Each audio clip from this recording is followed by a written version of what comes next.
경배와 찬양을 받으시기에 합당하신 하나님 아버지, 날마다 저희들의 삶 속에 베풀어 주시는 주님의 한량없는 은혜와 사랑으로 인하여 감사를 드립니다.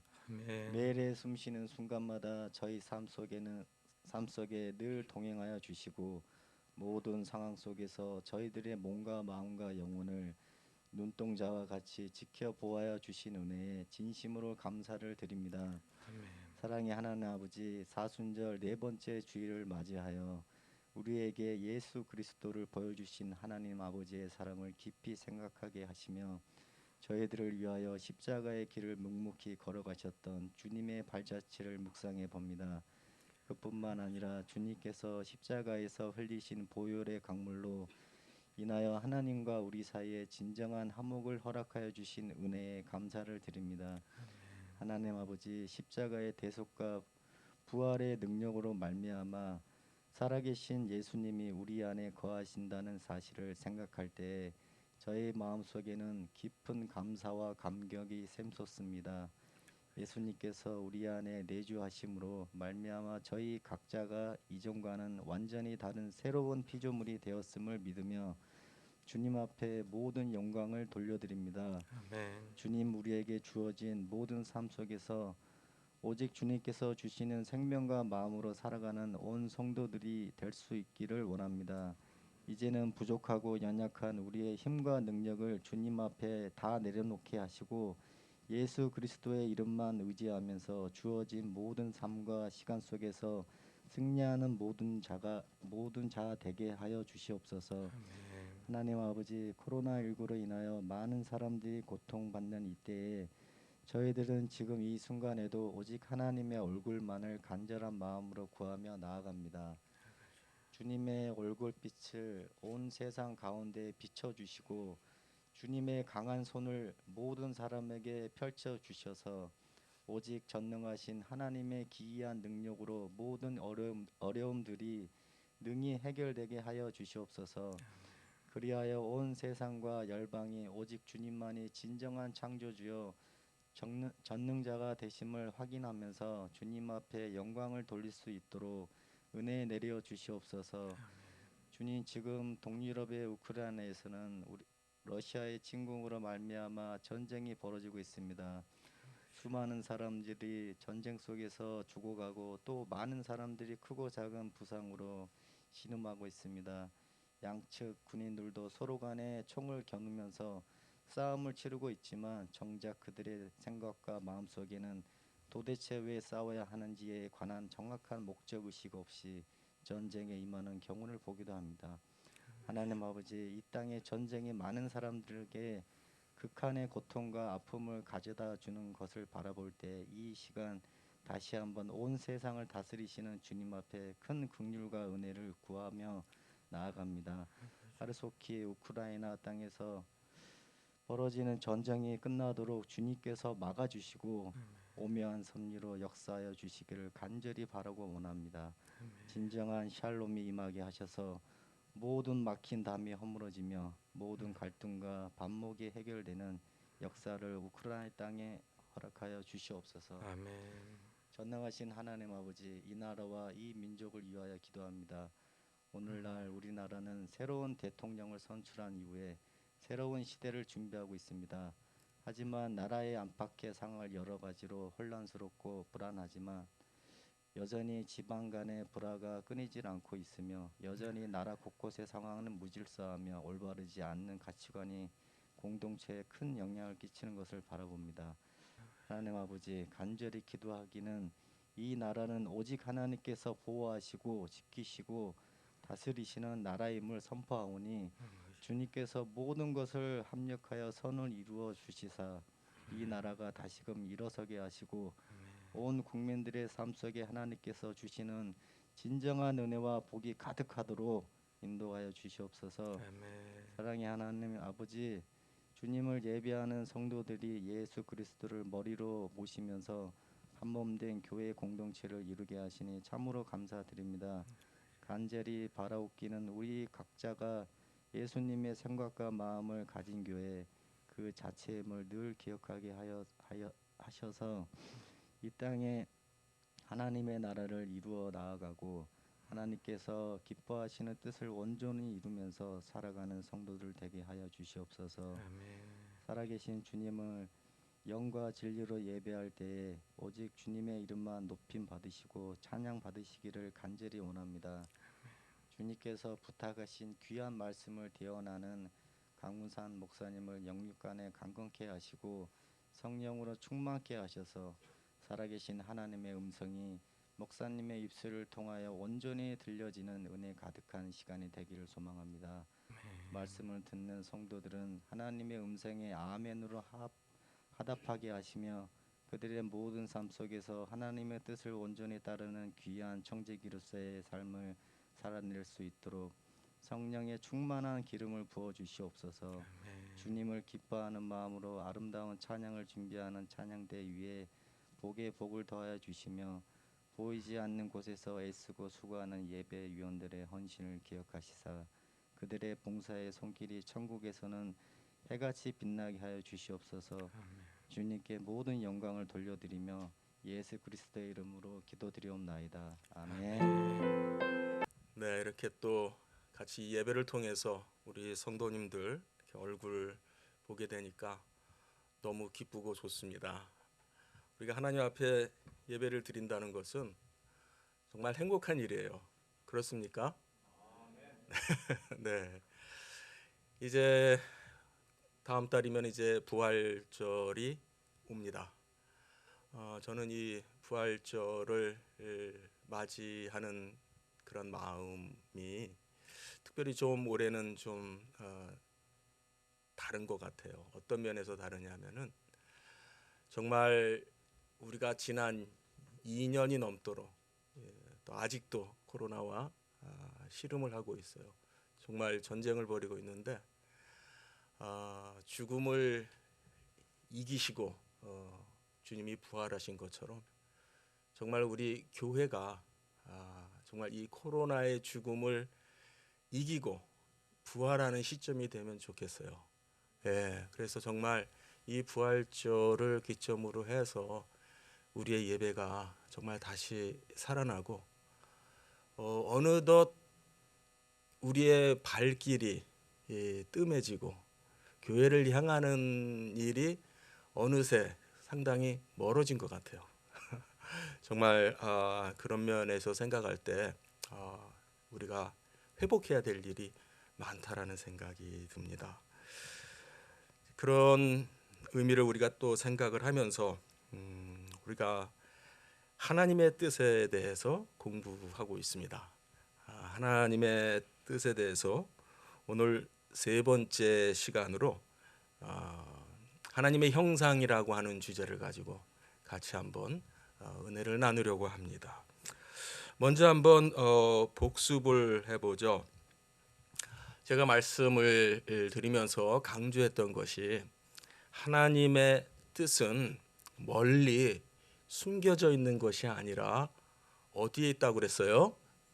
성경 말씀에 밝히 드러나 있다라고 말씀을 드렸습니다. 그러니까 우리는 뭐 해야 돼요? 성경을 읽어야 됩니다. 네, 나를 향한 하나님의 뜻이 무엇인지 알고 싶으세요? 그러면은 성경을 읽으셔야 돼요. 성경을 읽어야 우리가 다시 하나님 앞으로 우리가 회복이 됩니다. 또 제가 강조했던 건 뭐냐면 우리가 성경을 읽을 때 우리는 좀 지나칠 정도로 나의 유익에다가 초점을 맞추고 성경을 읽는 경향이 있다 말씀을 드렸어요. 그래서 우리는 하나님의 관점에서 성경을 읽어야 된다. 네, 그걸 제가 좀 쉽게 설명을 한다고 하면서 요즘 유행하는 말을 사용을 했어요. 전지적 작가 시점. 더 어렵나요? 네, 전지적 작가 시점, 즉 성경의 저자는 하나님이죠. 네, 하나님이 저자시다라고 하는 하나님의 관점에서 하나님이 무슨 의도로, 무슨 계획으로, 무슨 뜻으로 이런 말씀을 하시는가라는 관점으로 우리가 성경을 읽는 그런 훈련을 해야 된다 말씀을 드렸습니다. 오늘은 하나님의 형상이라고 하는 주제를 가지고 말씀을 나눌 텐데요. 혹 여러분들이 이전에 내가 하나님의 형상이라고 하는 주제를 갖고 설교 말씀을 들어본 적이 있나? 언제 들어봤지? 하는 생각이 혹시 드실 수 있어요. 한번 그런 질문을 스스로 한번 해보세요.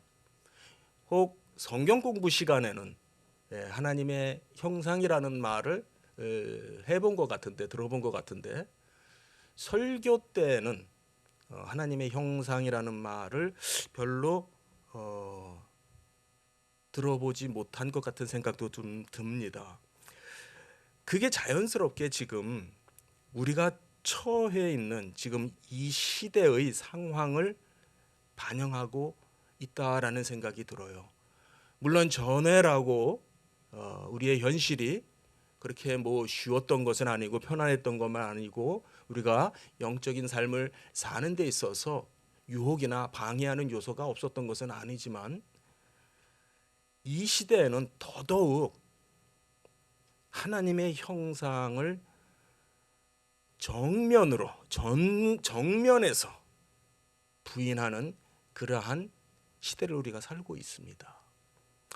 여러분 혹시 좀 언론이나 또는 유튜브 요즘 많이들 시청들 하잖아요. 거기에서 오픈 소사이어티라는 말을 들어보신 적이 있는지 모르겠어요. 예, 오픈 소사이어티, 뭐 개방 사회 그렇게 번역을 하면 될까요? 이 말이 굉장히 한간에 많이 유행을 합니다. 혹시 좀 아시는 분들은 오픈 소사이어티 그러면은 떠오르는 인물이 있어요. 요즘 굉장히 좋지 않은 이름으로 알려지고 있는 조지 소로스라고 하는 인물인데 그분이 이 파운데이션, 전에는 인스티튜트라고 하다가 오픈 소사이어티 파운데이션 이렇게 개명을 해가지고 이분이 이것을 창립을 했다고 할까요? 하면서 세계적인 거부잖아요.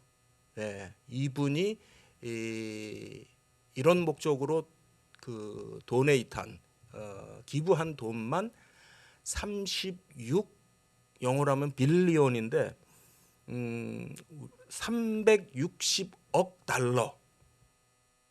네, 360달러가 아니고 360억 원이 아니고 달러를 기부를 한 사람이에요. 그래서 이 재단을 통해서 세상을 바꾸는 일을 하고 있습니다. 이분이 요즘 사람들의 그나마 그래도 시사에 좀 밝은 사람들에게는 그 이름이 들립니다. 그러나 이분이 이 오픈 소사이어티라는 말을 처음 한 게 아니고요. 이분을 가르친 스승이 있어요. 이분이 이제 런던에서 공부를 한 분이고 이분을 가르친 스승이 1947년도에 오픈 소사이어티 and its enemy, 개방 사회와 그 적들이라는 책을 썼거든요. 그때 이분만이 아니고 그 시점이 언제냐면은 2차 세계 대전이 끝나는 시점이에요. 전 세계의 지성들은요.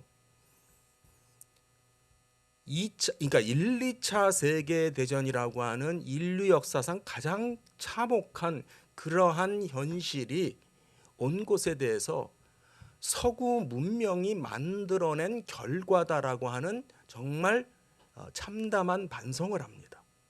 서구의 문명이 결국은 1, 2차 세계 대전이라고 하는 정말 끔찍한 비극을 만들어냈다.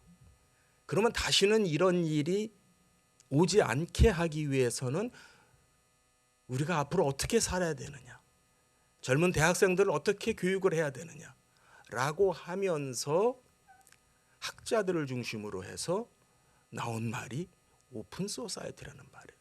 그러니까는 45년 2차 대전이 끝나기 전부터 이 말이 나왔고요. 50년도에 들어가면서 하버드 대학에서는 커리큘럼을 바꿔요. 어디다가 초점을 맞추고 바꾸냐면은 오픈 소사이어티를 준비하는 그러한 커리큘럼으로 모든 공부하는 내용을 바꿉니다. 그게 1950년도예요. 그래서 지금 하는 말이 있죠. 오픈 소사이어티, 오픈 컬처, 개방 문화, 오픈 이코노미, 개방 경제, 오픈 모랄리티, 개방 도덕. 그러니까 도덕도 다 개방하라는 거예요. 오픈 보더. 요즘 미국에서 트럼프 대통령 때문에 국경을 닫는 그런 일을 하니까 거기에 대한 어떠한 상대적인 말로 오픈 보더라고 하는 말이 자주 들립니다마는 지금 처음 나오는 말이 아니에요. 국경을 다 열라는 거예요. 나라와 나라 사이에 국경을 다 열라는 거예요. 여러분들이 혹시 존 레논의 이매진이라는 그 노래 기억하시는지 모르겠어요. 거기에서 꿈꾸는 나라가 바로 그런 국경이 없는 나라예요. 세상이에요. 또 오픈 젠더, 성구별 없는 그런 사회. 한마디로 말하면 기존의 모든 권위, 전통, 가치, 질서를 다 없애야만이 우리가 다시 독재가 군림하는 그러한 시대로 거꾸로 돌아가지 않는다. 그냥 사람들을 자유롭게 그냥 알아서 살도록 내버려 둬라 라고 하는 이념이 바로 이 오픈 소사이어티인데, 문제는 뭐냐면 오늘날에 와가지고 이것이 이제 반대 현상이 되죠. 이 오픈 소사이어티, 소위 이 개방을 반대하는 사람들은 모두 나쁜 사람으로 찍히게 됩니다. 개방을 반대하는 사람은 다 나쁜 사람으로 몰려서 오히려 역으로 철퇴를 맞는 그러한 상황이 되어가고 있어요. 지금 한국 사회에도 이런 피해 속에 지금 예외 없이 그대로 고스란히 이 피해를 잘 받고 있어요. 좀 표현이 그렇죠. 너무나도 있는 그대로 이 피해가 한국 사회까지 침투하고 있습니다. 한국 사회가 요즘 얼마나 성적으로 문란해 가고 있는지 모릅니다. 심지어는 우리 학생들까지도, 어린 학생들까지도 굉장히 문란한 그러한 세상이 되어져 가고 있습니다. 왜 그럴까요? 다 이런 영향이에요. 이 몸 별거 아니야. 그냥 물질로 되어 있는 거야. 그냥 살덩어리야. 예. 뭐 그냥 물질이니까 그거 이상의 의미를 둘 필요가 없어 하면서 쾌락을 추구하는 그러한 시대가 되고 있어요. 내가 누구인지, 나라는 존재가 사람이 뭔지, 하나님의 형상의 회복이 절실한 시대가 되고 있습니다. 그야말로 이것은 사회적인 문제이면서도요, 이 사회적인 문제에 대한 답은 하나님의 말씀밖에 없어요. 교회를 통해서 이것이 세워져야만이 이 한국 사회도, 미국 사회도, 이 세상도 바뀔 수 있는 그나마 소망이 있다라는 겁니다. 오늘 본문 말씀 너무나 어떻게 보면은 쉬운 말씀이라고 생각할 수 있습니다. 왜냐하면 우리가 성경 읽기로 작심할 때마다 최소 한 장은 읽었잖아요.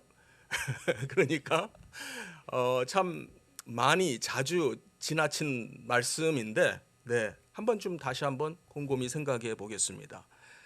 이미 읽었으니까 제가 있는 그대로 성경에, 히브리 성경에 나오는 그대로 한번 직역을 해서 다시 한번 읽을게요. 하나님이 사람을 창조하셨는데, 여기서 사람은 아담이에요. 하나님이, 아담이라는 말은 아담의 이름처럼도 우리가 사용하지만 사람이라는 뜻이에요. 인간, 인간을 만드셨다. 하나님이 사람을 창조하셨는데 자기의 형상 곧 하나님의 형상을 따라 창조하시되 남자와 여자로 창조하셨다. 여기 창조하다라는 말이 3번 나와요. 원래는요. 하나님이 사람을 창조했어요. 그래서 그 순서대로 오늘 하나씩 생각을 해보려고 그래요. 첫 번째 생각할 것은 하나님이 사람을 창조한 겁니다. 아멘. 네. 자, 다시 우리가 지난 시간에 했던 얘기를 돌아가서 다시 한번 시작해 보죠. 성경을 열었더니 제일 처음에 나오는 성경의 내용이 뭐예요? 하나님이 천지를 창조하셨다라고 하는 내용이 성경에서 제일 먼저 하는 얘기예요. 그렇다면은 성경이 그렇게 쓰여져 있어요. 하나님이 성경을 그렇게 쓰셨어요. 그렇다면은 그 자체가 하나님의 뜻인 거예요. 소위 창조 기사 이렇게 말합니다. 창조의 기록. 이 내용 중에 이 창조 사건 중에 가장 절정 클라이막스에 해당되는 것이 인간 창조, 사람을 창조하신 거예요.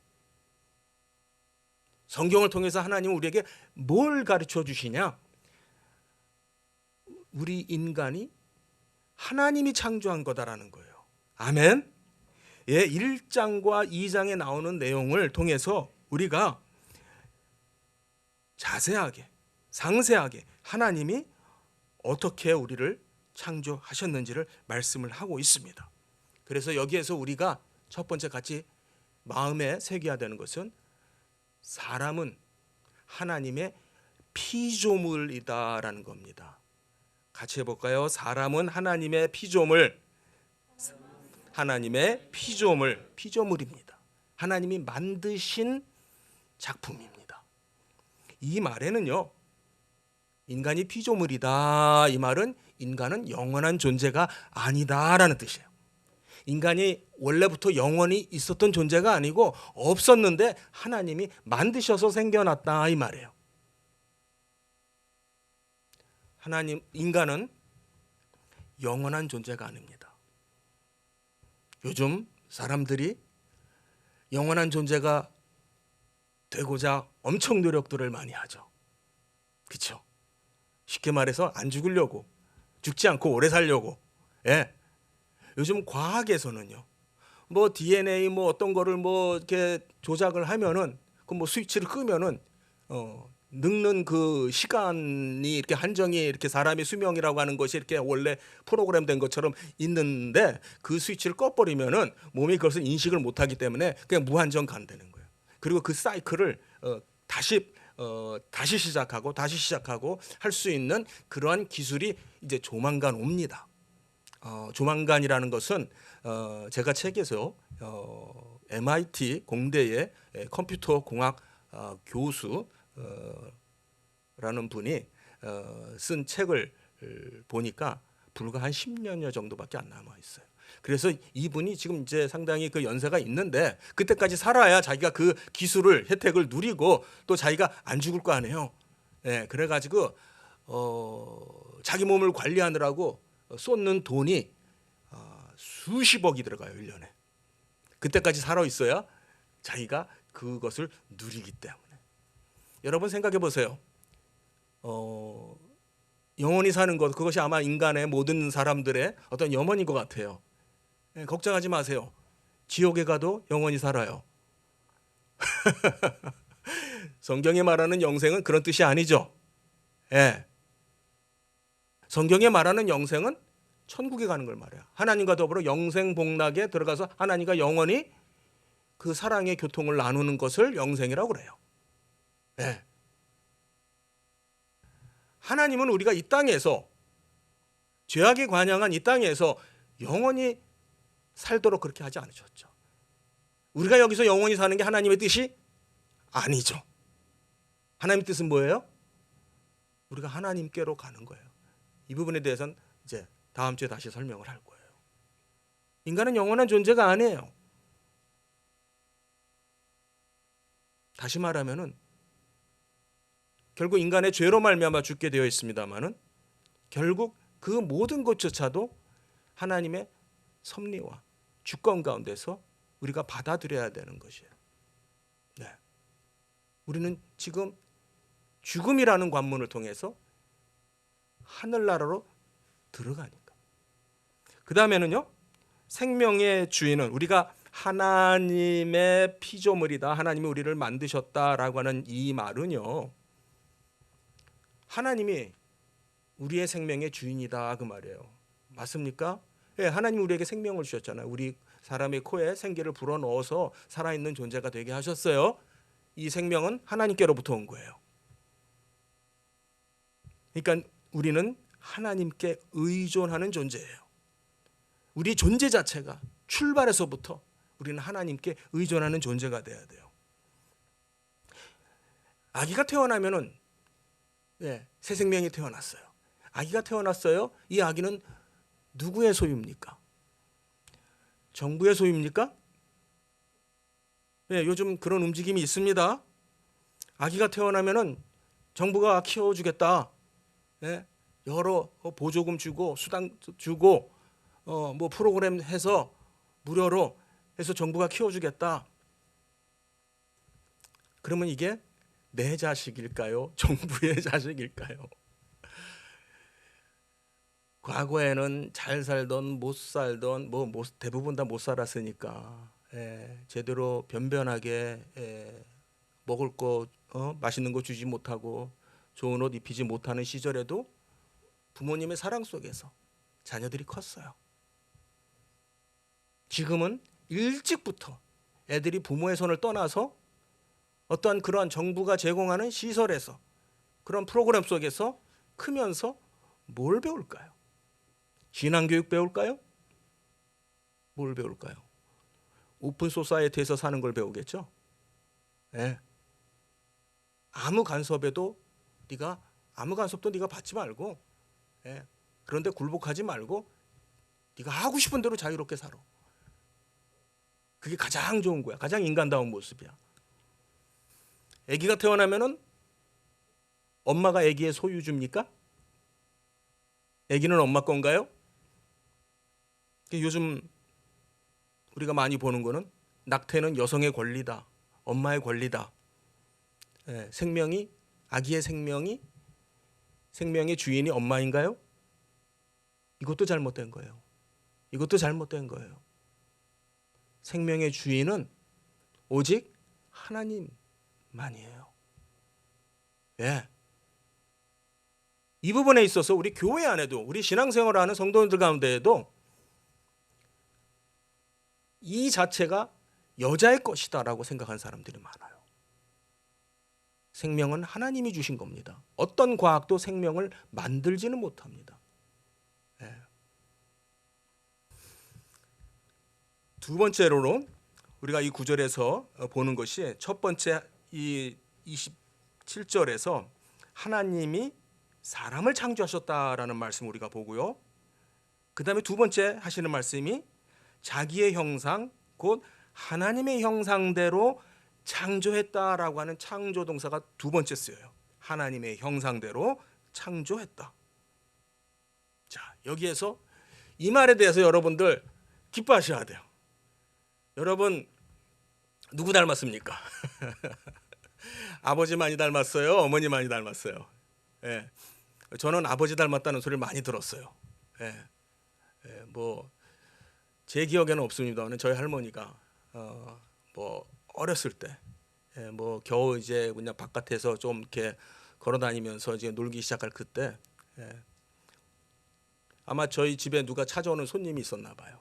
그분이 우리 집을 이제 못 찾다가 저를 발견하고 저를 데리고 야, 너 집에 가자 하고서 앞장 세워서 우리 집을 찾았다라는 그런 저 할머니가 해주신 말이 기억이 납니다.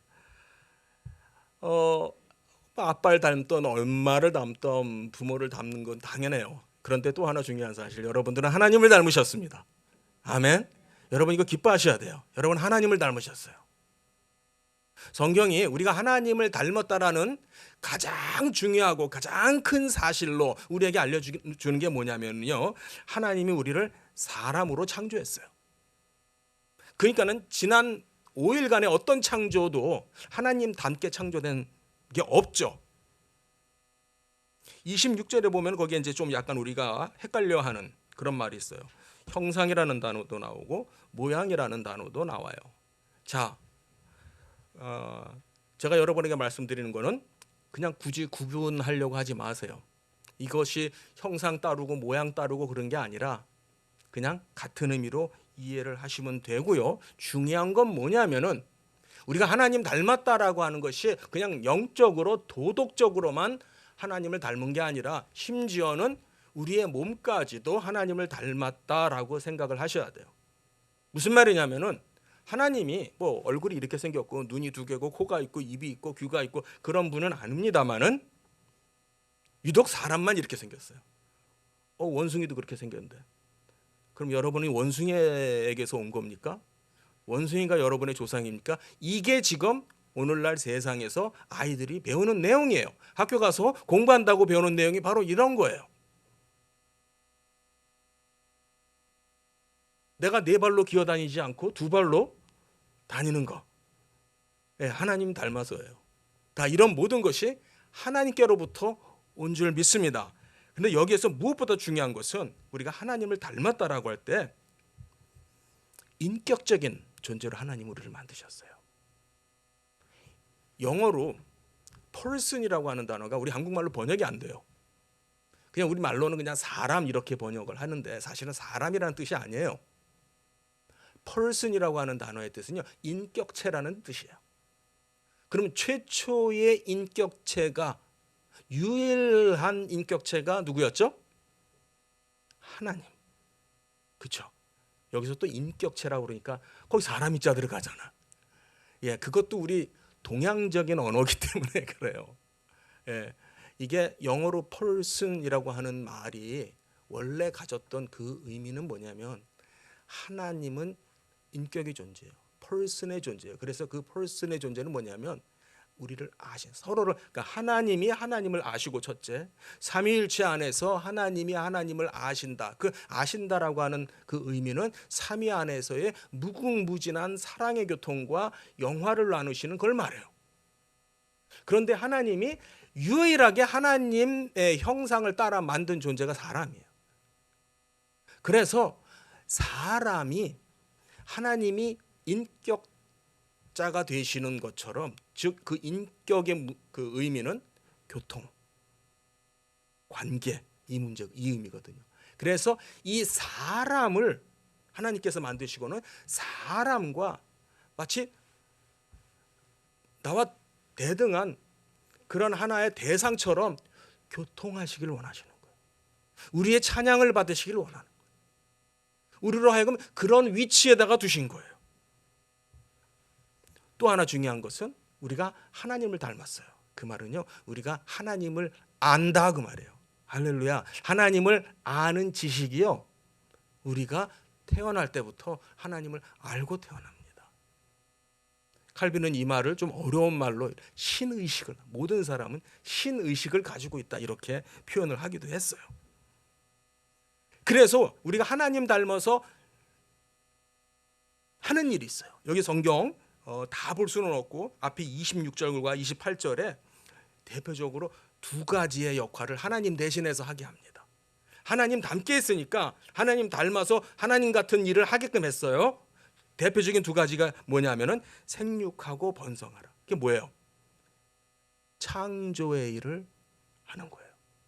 하나님께서 더 이상 직접 사람을 빚어 만드시지 않으시고 인간에게 생육하고 번성케 하는 창조의 일을 인간으로 하여금 대신할 수 있도록 하셨습니다. 그러니까 생육하고 번성하는 이 일은요, 하나님에게 속하는 일이에요. 하나님만이 하실 수 있는 것을 인간을 하나님처럼 하나님 닮게 만드시고 하나님이 하시던 일을 계속해서 하게 만들었어요. 그러니까 생육하고 번성하는 일은요, 거룩한 일이에요. 그냥 이 몸에 속한 이 쾌락의 목적을 위해서 사용하는 그런 일이 아니에요. 거룩한 일이에요.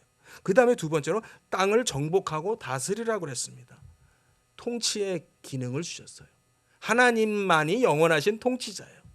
이 모든 피조물을 다스리는 통치자세요. 왕이세요. 군주이세요. 그 다스리는 어떤 책임과 역량을, 또 과제를 사람에게 주셨어요. 하나님을 대신해서. 하나님을 대신해서 하나님이 창조한 것들을 잘 다스리도록 맡겨주셨습니다. 할렐루야.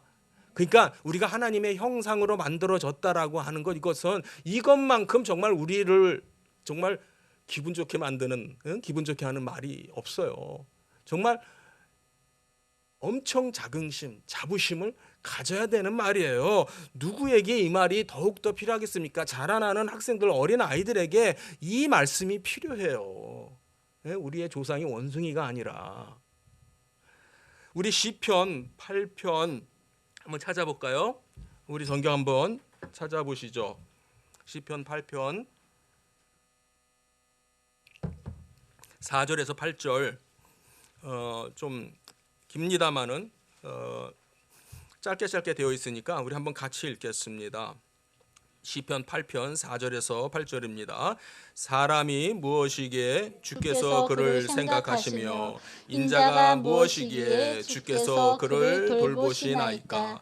그를 사람보다 조금 못하게 하시고 영화와 존귀로 관을 씌우셨나이다. 주의 손으로 만드신 것을 다스리게 하시고 만물을 그의 발 아래 두셨으니 곧 모든 소와 양과 들짐승이며 공중의 새와 바다의 물고기와 바닷길에 다니는 것이니이다. 할렐루야. 아멘. 그렇죠. 예, 정말 사람이 뭔데 하나님께서 우리를 이렇게 귀하게 하셨나. 세 번째, 우리가 이 구절에서 보게 되는 것은요, 있는 그대로 읽어 내려갈 때 남자와 여자를 창조하셨다. 예, 바라라고 하는 창조하다라는 동사가 따로따로 세 번이 등장해요. 그런데 마지막 여기서 하는 말이 남자와 여자로 창조했다라고 하나님께서 명확하게 명시적으로 말씀하고 계세요. 다시 말해서 남녀의 성별 구분은 하나님의 창조입니다. 아멘. 믿으시기 바랍니다. 이 성별의 구분은요, 인간의 선택의 문제가 아니에요.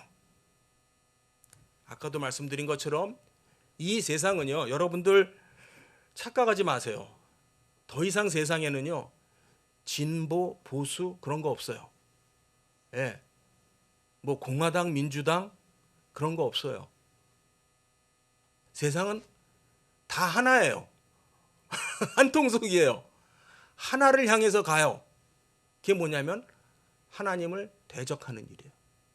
하나님의 창조를 거슬리고 이 창조 속에서 하나님이 하시는 그 펼치시는 하나님의 뜻을 거슬리고 이 땅 위에 자기들의 탑, 자기들의 도성을 세우려고 하는 것이 모든 사람들의 공통된 이야기예요. 지금 말하는 오픈 소사이어티 이런 것이 무슨 뭐 진보주의자들만의 어떠한 철학이라고 생각하십니까? 이미 보수 진영을 대표하는 보수 중에 보수라고 뭐 그렇게까지 말하기 좀 그렇고요. 예. 그런 대통령들의 연설문 속에서도 이런 사상들이 그냥 배어 있어요. 그냥 드러납니다. 세상이 어떻게 쓰든지 하나님의 창조를 부정해야만 합니다. 부정해야만 그들이 원하는 세상을 만들 수 있고요. 부정하기 위해서는 어떻게 쓰든지 사람의 눈길이, 사람의 관심과 사람이 즐거워하는 그것을 엉뚱한 데서 찾도록 그것을 명분화하고 정당화하는 그런 작업을 하고 있는 거예요. 조금 전에 하나님께서 인간을 하나님의 형상으로 만드셨다라고 하는 그것이 정확하게 남자와 여자로 만드신 그 구분, 성의 구분을 통해서 이루어집니다. 생육하고 번성하는 일, 그렇죠? 남녀의 구분을 통해서 남자와 여자가 합하여 한 몸이 됨으로써 생육하고 번성하는 일을 하게 했고요. 땅을 정복하고 다스리는 일 또한, 예, 그것도 남자와 여자의 구분되는 각기 특징적인 역할을 통해서 할 수 있게 되어 있어요. 요즘은 보면은 자기 마음대로 뭐 성전환 수술을 하면은 뭐 남자가 여자 되는 것처럼 그렇게 행색을 하고 다니는 것들을 보게 됩니다.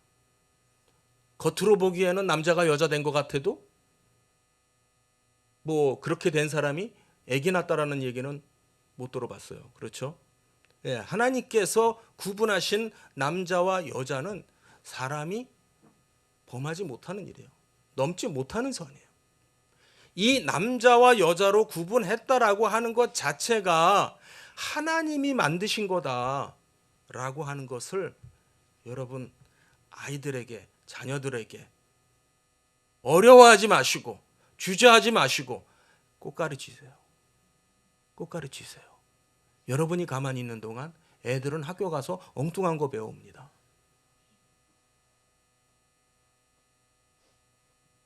요즘은요, 이런 성경에 나온 얘기 안 하는 게 쿨한 거예요. 옛날 전통적인 얘기 안 하는 게 그게 소위 정치적으로 오름이에요. 정치적 오름이라는 말, PC. 그게 바로 오픈 소사이어티예요. 이 시대가 그렇습니다. 말씀을 뵙겠습니다. 이제까지 한 말씀을 가지고 정리를 해보겠습니다. 첫 번째,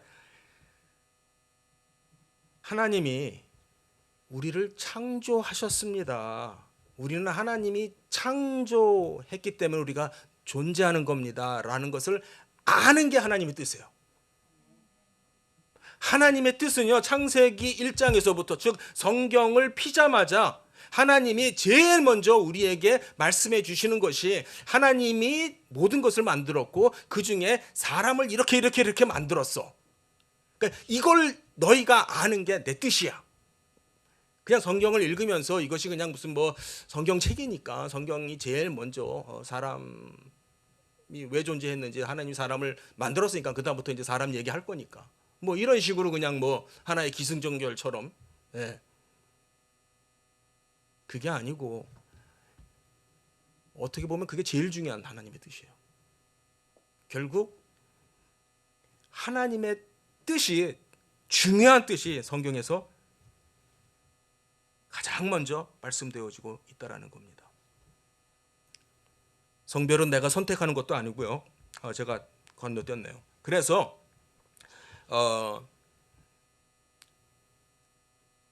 우리 어린아이들에게, 자녀들에게 반드시 성경적인 창조관을 여러분들이 꼭 가르치시기 바랍니다.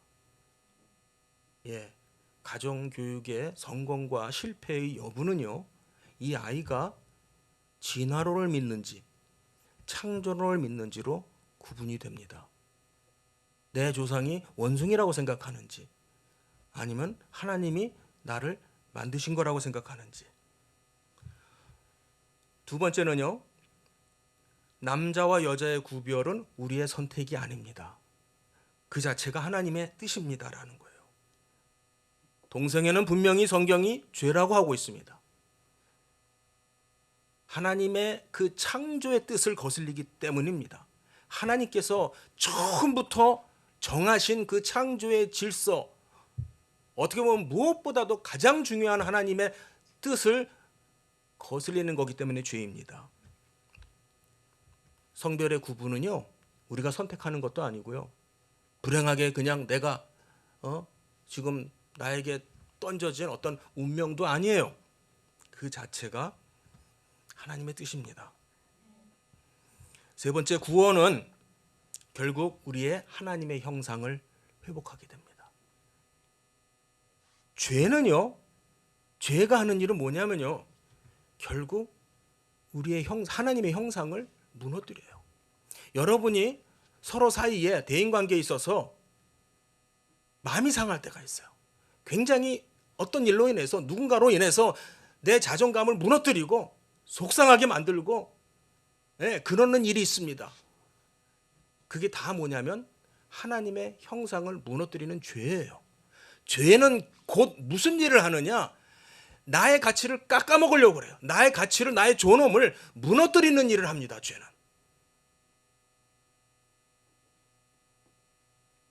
결국 우리가 구원받는다라고 하는 것은 하나님의 형상이 회복이 되는 거예요. 하나님의 형상이 회복이 되는 것은 오직 그리스도 안에서만 가능합니다. 마지막으로 하나님의 형상이 회복됨을 통해서 우리가 하나님과 교통하게 됩니다. 할렐루야. 다시 말하면요, 하나님의 뜻을 알 수가 있게 되는 거예요. 성경 말씀을 읽을 수가 있게 되는 거예요.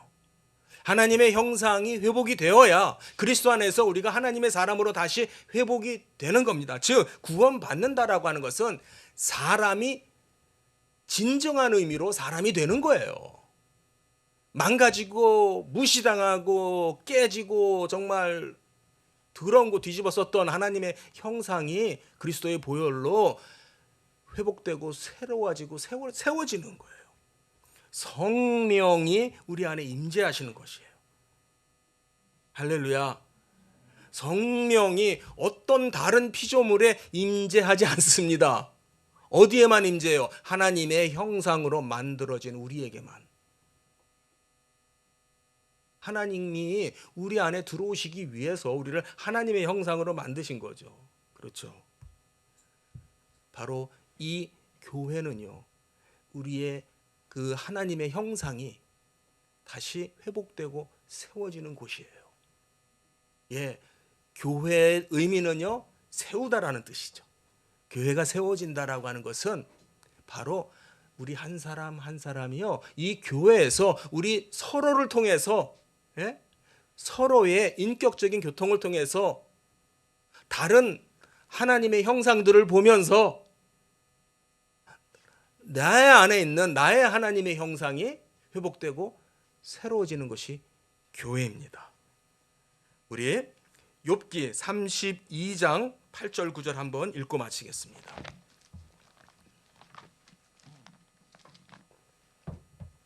욥기 32장 8절과 9절의 말씀입니다. 네, 찾으셨나요? 네, 같이 읽습니다. 그러나 사람의 속에는 아직 다 못 찾으셨네요. 아무도 못 따라오시네요. 예, 욥기 32장. 네, 같이 읽습니다. 그러나 사람의 속에는 영이 있고 전능자의 숨결이 사람에게 깨달음을 주시나니 어른이라고 지혜롭거나 노인이라고 정의를 깨닫는 것이 아니니라. 하나님의 영이 우리 안에 계셔야 우리가 진정으로 사람이 되는 거예요. 진정으로 인생이 뭔지를 알게 되는 거예요. 내가 100살 살았으니까, 내가 100년쯤 살아보니까 인생이 이런 거야. 그러니까 내 말 들어. 100살을 살아도 인생을 깨닫지 못한다는 거예요. 예. 인생이 뭔지를 아는 유일한 길은요, 바로 하나님의 형상이 회복이 되는 거예요. 주의 영이 우리 안에 임재하심으로 말미암아 우리가 하나님 닮은 그 모습이 회복이 되는 것, 될 때 우리가 어떻게 살아야 될지, 인생이 결국 뭔지 깨닫게 된다라는 겁니다. 그게 하나님의 뜻입니다. 사랑하는 성도님들, 자, 하나님의 뜻이 뭐예요? 오늘 배운 하나님의 뜻, 다시 말하면 우리가 하나님의 형상으로 지음을 받았습니다. 창조됐습니다. 이걸 아는 게 하나님의 뜻입니다. 아멘. 네, 할렐루야. 기도하겠습니다.